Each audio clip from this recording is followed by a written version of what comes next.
Hello there. Welcome to another AI Yai update for our Using Generative AI in Teaching and Learning program.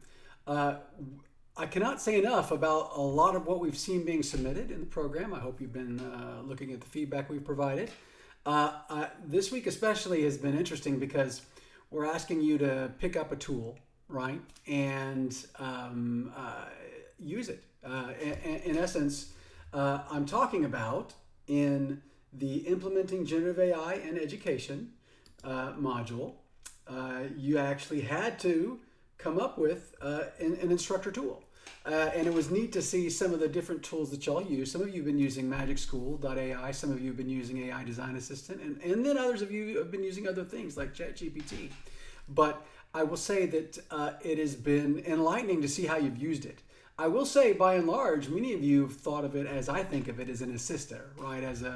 I think of it like when I think of at least from the teaching side, right? Not the student use side, but also on the student use side. I think of it as like a base. It's just a start. It's not the final product. And in many ways that you're using this have been reflected of that. I have also seen some really good activities brought in and test questions and other types of things. So we're pretty excited about that. But that being said, that's this module here. That is module 3, Implementing Generative AI in Education. The module next, which is the last module for this program, for those of you that are there, is the module 4, Practices to Enhance Critical Thinking Using AI. Now, I say it's the last module. There's also a bonus module that we just opened up for you. So we're actually making it part of the program, the next iteration. Feel free to go through the module and do the activities, or the activity, I should say. It's around prompt writing and AI. It's not going to be graded. So you can do it. It's not going to harm you for submitting it, or we're not really going to be grading it. It's just for you to get a feel of what's going to be coming with our next group. And you'll have the experience of getting the access to the resources and then doing an activity to help you in terms of prompt writing. So, as well as other tools, and I'll show you in a second. First, though, I want to look at our module 4, which is our last module, oh my goodness, of the program, right? So obviously we start out with our introduction as per usual, but then we get into our content on fostering critical thinking and how one might go about that in the guise and context of leveraging AI, generative AI specifically. So again, we've got another neat interactive knowledge check, another one of those tools that we're using to help maybe increase a little bit of that engagement and some self-assessment inside the program. And then we get into implementing those tools. So how do you foster critical thinking, and how are you implementing AI for critical thinking? Then here's our critical thinking activity design assignment. This is one of your application assignments for the course, right? Lastly, our other activities that we have in here are your share what you've learned, wonderful discussion where we want you to kind of share out what you've learned in the course and share it with your colleagues and interact about it and see if it maybe moved the needle for you, or maybe it didn't, and at least you know how to talk about it now, right? And then lastly, a post-assessment survey, kind of like a full circle moment from the pre-assessment survey, so you can kind of get an idea of where you are on the spectrum. So that being said, that's our last official module for the program. Really excited about all the contributions y'all have been making so far. And for those of you that are behind, I encourage you to get in and continue to work your way through so you too can earn your certification. So that is module 4. Let's take a brief gander, if you will, at the bonus module. Notice any activities are optional and will not be graded. So the bonus module has to do with AI tools for students. And in specific, we actually give you some examples of those, but also we get you into writing prompts, because that is really what it comes down to with generative tools, right? It's the conversation that I have with these tools. It's the work that I have with these tools to get the outcome that I really want in line with an objective that I'm calling for in my course. So we get into prompts. We get into how AI responds to prompts, and then we get into how you can write effective prompts. Again, The second lesson deals with just specific tools that we can use in research, tools that we can use in application assignments and study assignments and fun stuff like that. So if you look here in our activity in here, actually we're going to have you do a prompt progression show and tell activity in this if you want to. It's bonus, no points for you. It's not going to harm you either way, but I think it's pretty cool. So looking here under writing effective AI prompts, we actually walk you through some really good examples that we found on how that might work, what a prompt is, and again, we provide you kind of a preview of what's in the video, but how to talk to an AI. That's definitely a phrase. And then how AI responds to prompts. So you really get a feel for why and how you're supposed to be doing it. And we get into those effective prompts and how to write them, and just pay attention to these examples as you work your way through. Definitely spend some time in the content, as we always encourage you, because it's going to help you when it comes to the activity as well as your fundamental understanding of the concepts involved. Then we get into our prompt progression activity show and tell, which is a discussion show and tell, but I think it's a fun discussion show and tell, right? We actually get in here, and you're going to go through here and generate a story, if you will, or generate an activity. And this is an example here. You're actually going to create your own set of prompts for an AI tool of your choice, and start with a general prompt and iteratively, get better, refine it. But we give you an example of this in this wonderful example of an iterative process here. We also provide a template for you. But this is a little show and tell activity of you essentially creating something and showing your work along the way, which is something, again, is an effective assessment process, which is something we'd want you to do with your students as well, right? So that being said, that's kind of the prompt progression activity that's inside this module. And then a last bit of content that we're going to have in here are resources for you. And these are tools for academic advancement in your courses. So if you think about these, everything time management, brainstorming, application assignments, study, and research. So we've got examples of those in here, links to those in here. So just at your, keep an eye out for this. This is something you might want to keep for yourself for later.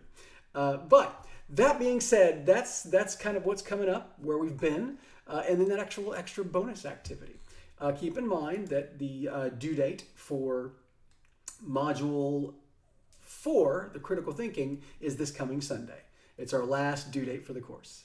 That being said, please remember you can also submit this last one for your own edification. No points involved in the bonus module. Now let's get into our tool tip, right? Let's get into how the design assistant can be helpful for you, okay? So let's say that I've got this course called Set Design 1 that I've been assigned. And I want to get a good start on it, but sometimes it's hard to come up with some things whole cloth in terms of organizational structure. So I want to help myself out by providing essentially a framework for me to build my content in, right? Well, the AI Design Assistant lets me do that, which I'm really excited about. So I can come in here and auto-generate some modules based on things that I put into it. For instance, if I just were to go set design 1, right, and then do auto-generate modules, it'll take from my title alone and try to give me something. Now, is it going to be the best? Probably not, because I haven't given it as much, but it does an okay job, right? So what you're going to see here is it's going to generate modules. In this case, I believe it's 4 of them around set design. So introduction to set design, understanding space and scale, color and mood, and then collaboration and practical application. If I wanted to, I could take my course description, plop it in here, right? So here's my course description for set design. Or I could choose my syllabus or a document in my course to help create this. But in that case, then I can decide, I'm going to lower the complexity a little, and I'm going to make this a 10 module course, for instance, if I wanted to, and then hit generate. And then it will take from my course description to come up with these items that I've placed in there. Again, going through this process, it will take and generate these. And now it's going to take a little more time because I've asked for more modules, and it's actually using my stuff that I've put in order to hit those key points. I could have also included my objectives in that text box right there to really underscore what I want. I put this in your feedback in the course earlier, but really, as with everything else, it's an iterative process. If you don't exactly like what's coming now, tweak what you put in that description box or what you choose as a source document for creating these things. And that will make this better. So here we are, introduction to set design, elements of set design, analyzing literature for set design, research and concept development. So you've got all these wonderful things here in these modules that if I decided I like them, well, I could select them all, right? So I could come in and select all of our modules that we've got here. And notice that these descriptions come with their own module graphics. So again, I'm not only getting and these are just containers, mind you. You are still responsible for the content, but these are containers of content that I can start to build from or edit and change, right? So I'm going to choose Add 10 to Course, and it will take this content and pop it directly inside my course. So it's given me a framework from which to think about, okay, strategize, do I want to use this? Maybe I want to tweak this text. So each one of these things is hidden. They're not shown to students. Students don't know they're in there. And generally, you want to be working on this prior to students being in there. But the good news is if you are adding extra ones while students are in the course, they don't see it until you want them to see it. You can see it's hidden, right? And each one of these, I can get in and edit, right? So I can edit a module, change the module text, even change the module image, should I want to, if it didn't work out for me. But it just gives me that framework. It gives me that leg up on some efficiency in my course design. Now, one more neat thing to show you here.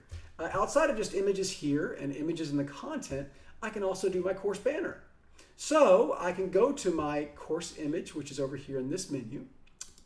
And again, I'm going to click up here on my little image button. And Jacob, how do you want to bring this image in?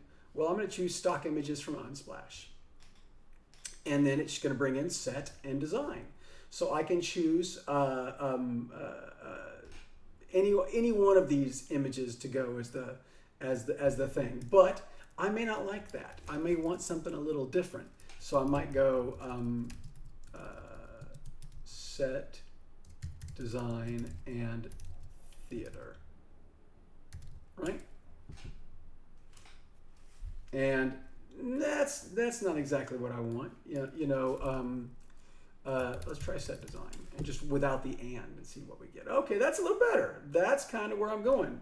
So I might decide, you know what, is lighting part of set design or is this part of set design? Finding that image, again, this is definitely with this one, it is trying to find the thing that really speaks to you. So I might want this one right here and then hit next. And it's going to pop that image in for me for this particular show. So this might be the set design for this DJ that someone did for him. But it could be for a show. So you might be more specific. You might say theater backdrop. You might even mention a specific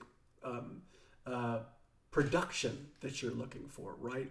Maybe you might try Fiddler on the Roof, for instance, or March the Falsettos, if you're looking for any specific set design, if that's what you're going for. But that being said, once I choose the set design that I like, I hit save, and it will pop up here on the course, and I can again give it the text that I would like, and tell the students what it is. Those students that can't perceive the picture as a picture, I give them what it is. Set design of a DJ booth for a special production. And not a DJ both, but a DJ booth, right? And then I can hit save. And lo and behold, I have given myself a start to a design, right? Now, this is not obviously the ideal design. I'm just in the instance of time. I'm going there. I say all that to say that every bit of thing that you do to put in will help you generate better outputs in terms of these, right? Whether it be, it could be stage design, might have been a better word that I could have used. But every time I use a tool to help me find something, the stuff that I put in to get it to generate, or in this case, just to find it, because I'm using Unsplash rather than AI Design Assistant to do that banner, will help me do it better. So I hope that you found this particular AI useful. This is our last one, our last AI for the program. AI Yai, maybe that's what I should have said. I hope you've gotten something out of the program. I hope you've picked up some things that could be helpful for you. Remember, you can always reach out to us. The instructional development team is here for you. So remember to reach out to us, facdev@shsu.edu, FACDEV @shsu.edu. We're here for you. You can always reach out to me personally or to Faith or Elliot. But other than that, we look forward to continuing to look at your submissions and learn from you as you make your way through the program. Thank you so much for your time.